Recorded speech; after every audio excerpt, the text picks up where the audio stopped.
Anda kembali bersama kami di Prime Time Talk. Saya masih bersama dengan Pak Thomas dan juga Pak Firmansyah. Sedikit mungkin ke Pak Thomas, ada hal-hal juga yang mungkin dulu sering disampaikan oleh pengusaha bahwa tidak hanya kemudian regulasi yang terlalu berbelit-belit ataupun juga birokrat kita, tapi ada beberapa hal yang sering menghambat seperti mungkin pungli-pungli yang terjadi. Apakah memang hingga saat ini itu masih dialami oleh para pengusaha begitu?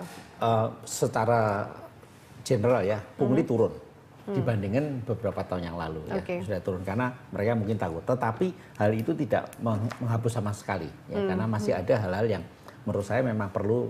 Kalau kita tidak baik-baik hati, izin kita bisa tertahan. Baik, pungli itu berwujud seperti apa, Pak? Mungkin bisa digambarkan sedikit ke... Karena gini, pungli ini juga ada hal, seringkali juga ada sebuah perusahaan bersaing. Dia memanfaatkan pejabat kita untuk supaya menahan orang lain. Untuk masuk dalam izin. Tadi Pak Roy juga sampaikan mengenai PIRT. Untuk masuk ke nasional, tidak boleh harus ada MD. MD nanti bersaing dengan makanan luar negeri. Di situ juga bermainlah orang-orang yang merasa ya biar dekat dengan pejabat untuk menjadi semacam perantara. Memang di dalam aturan masing-masing departemen tidak boleh harus langsung online. Tetapi online tidak seluruh UKM kita maupun masyarakat kita bisa paham dengan online. Karena dengan online pun ada masalah yang tadi sampaikan ya. Seringkali online itu tidak boleh ketemu langsung, tetapi HS number tidak dirubah. Sehingga barang yang satu yang diperlukan untuk industri dengan barang yang tidak untuk keperluan rumah tangga konsumsi ternyata juga salah satu contoh mesin untuk pendingin es AC, karena kita mau mengurangi import ini dilarang. Tetapi untuk industri pengolahan perlukan mesin untuk membuat ice cube untuk nelayan ternyata ini juga menjadi dalam satu HS number sehingga barang ini terhambat juga. Mau tidak mau kita harus approach lagi, kita harus ke kementerian untuk minta supaya ini dipisahkan. Dan itu makan waktu cukup lama begitu ya Pak ya dalam prosesnya. Karena setiap proses itu terhambat, otomatis di situ akan ada cost, ada demurrage, ada biaya-biaya karena barang itu tertahan. Nah ini yang menjadi problemnya. Pengusaha selalu artinya diberi ruang juga sebenarnya bagi pengusaha untuk berlomba-lomba menyerahkan punglinya. Apakah seperti itu kondisinya? Kelihatannya seperti itu. Ya. Memang walaupun tidak langsung ya, kita tidak pernah lakukan itu, tapi ini banyak. Kita baru aja menandatangani suatu deklarasi tidak boleh ada satu KKN ya dengan Badan POM ya. Tapi itu bagus. Tapi dalam implementasi karena itu dilakukan tentu di bawah ada. Nah kita harus melaporkan. Nah sekarang tinggal keberanian dari para pelaku usaha untuk menyampaikan ini. Ini loh saya pungli ini.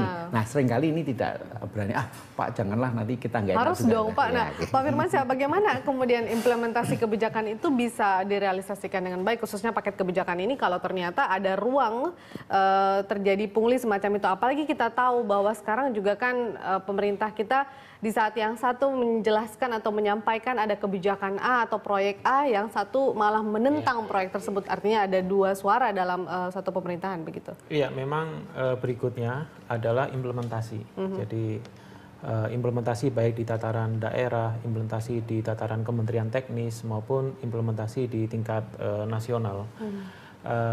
Saya rasa soliditas pemerintah perlu lebih ditingkatkan ya, karena tadi benar bahwa dunia usaha dan masyarakat juga sangat prihatin dengan kondisi saat ini, di mana seolah-olah ada perbedaan pendapat dan itu menjadi konsumsi publik terkait dengan misalnya pembangunan proyek 35.000 megawatt, kemudian pembangunan kilang minyak Pertamina, kemudian apa yang terjadi dengan token PLN dan sebagainya. Ini yang rasanya perlu dikurangi. Artinya kalau ada perbedaan pendapat perlu diselesaikan di internal. Dan keluar ke publik itu satu suara. Mengapa? Karena ya dunia usaha saat ini masyarakat membutuhkan kepastian arah yang jelas. Dan ketika pengambil kebijakan itu berbeda pendapat, tentunya dari dunia usaha maupun dari masyarakat juga dalam posisi yang kebingungan. Dunia global penuh dengan ketidakpastian, sementara arah kebijakan nasional juga ada suara-suara yang berbeda antara satu menteri dengan menteri yang lain. Ini yang harus dihindari karena di saat yang seperti ini kita perlu soliditas.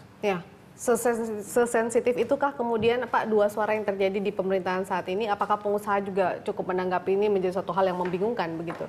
Memang terjadi seperti itu. Tapi juga faktor yang lain yang kita mengharapkan juga tidak hanya itu aja, tapi faktor keamanan juga penting sekali ya. Ini juga kita berharap karena kasus seperti terjadi di Bangkok itu ya, harga saham langsung anjlok juga. Nah ini kita berharap nanti demo, umpamanya belum ada demo ya ditahan. Kenapa dia demo? Umpamanya dia minta mengenai kenaikan UMP, MR segala ya, kita bisa harus duduk. Jangan sampai kebijakannya beda-beda ya. Saya setuju sekali dengan Pak Firmansyah, memang masih ada hal-hal seperti itu yang kita rasakan ya.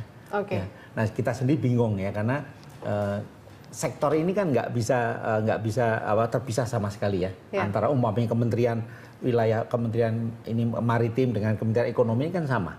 Deregulasi ini kan menyangkut keseluruhan. Nah, kita belum tahu ya apakah nanti apa saja sektor kemaritiman ada juga deregulasi paket kedua. Kita akan lihat apa saja regulasinya. Tentu Bapak-bapak pasti jauh lebih mengerti itu. Tapi kemudian kita akan lihat juga bagaimana realisasi dari paket kebijakan tersebut. Yang terpenting memang soliditas pemerintah, karena itu yang menjadi satu kepastian dan bisa dipegang oleh masyarakat dan juga pengusaha serta pemerintah yang saat ini juga menjabat begitu. Kita akan lihat seperti apa ke depan.